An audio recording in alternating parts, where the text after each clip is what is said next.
Hello friends, welcome to Youth Rising. This is Lindsay Law, a gathering place for families to talk about mental health. As promised, we are going to talk about self-compassion today. But before we get right into that, I want to share with you one of my other secret brain tricks. And I call it the power of and. So this tiny little common word that we use all the time allows me to hold two truths in my brain at once. The word and is super helpful in getting us away from this all or none thinking that we talked about weeks ago, where we feel like something is either all one way or all another way. So I'll give you a few examples of how this works for me.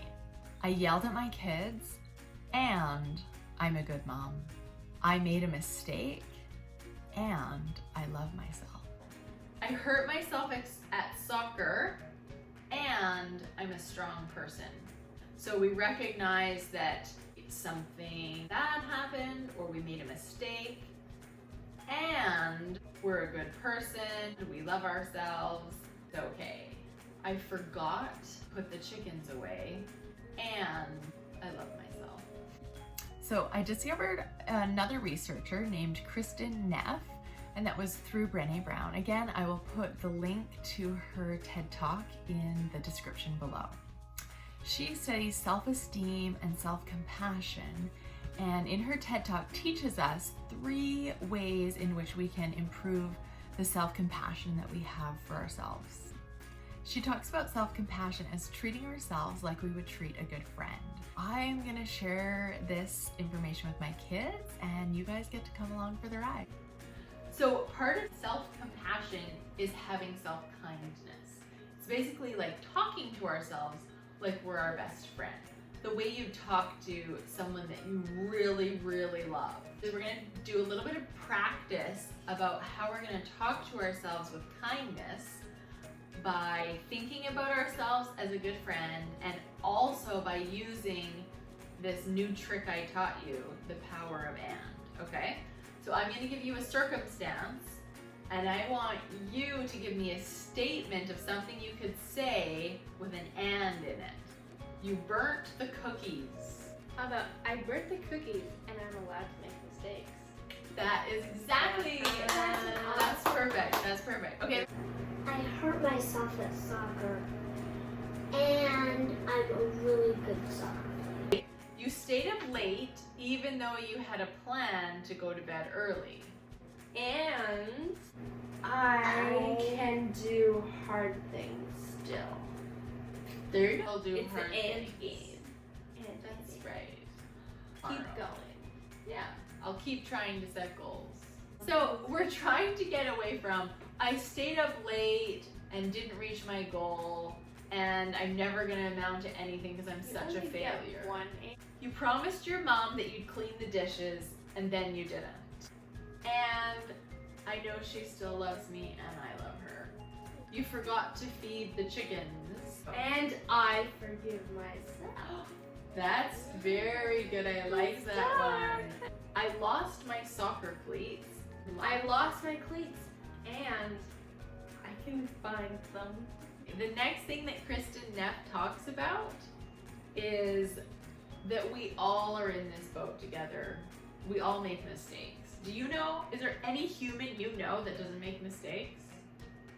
So when I make mistakes, I can feel like, you know what, Eliza understands.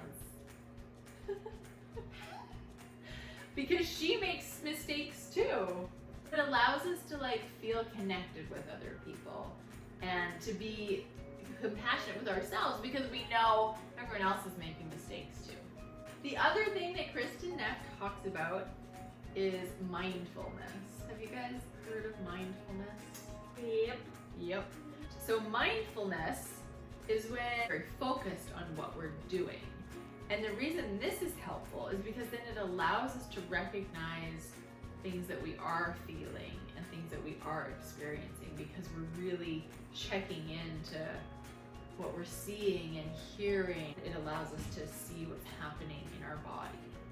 So mindfulness helps us to be aware of our emotions so that we can be compassionate to ourselves. Okay, I love knowing the science behind things. Do you guys like knowing the science behind things? Sometimes we want to motivate ourselves to do something.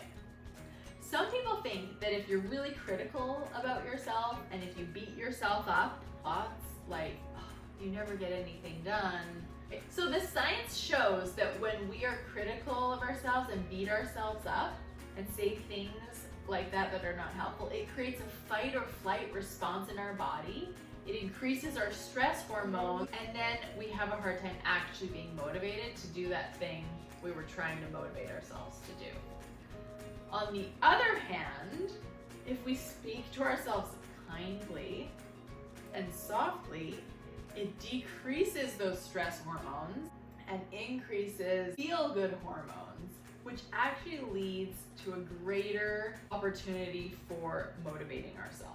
So we're more likely to be motivated if we talk to ourselves kindly and softly and with self-compassion. Because if you want to motivate yourself to do something, you gotta be nice to yourself. Self-compassion leads to greater happiness, stronger mental health, and more connection with the people around us. As we learn to be compassionate with ourselves, we are far more capable of being compassionate with others. But the next time you find yourself beating yourself up, getting into a shame storm, or being really critical, try the power of and add some self-compassion. Speak kindly and softly to yourself. Recognize that we are all in this together. So thank you again for watching my video, and if you found this helpful, please hit the like button and share this with someone today who could use a little more self-compassion in their life. Please subscribe to my channel. How about I yelled at my brother and I've got great vocal cords. And you're an idiot. Okay, No. that's shame. That is That's definitely shame.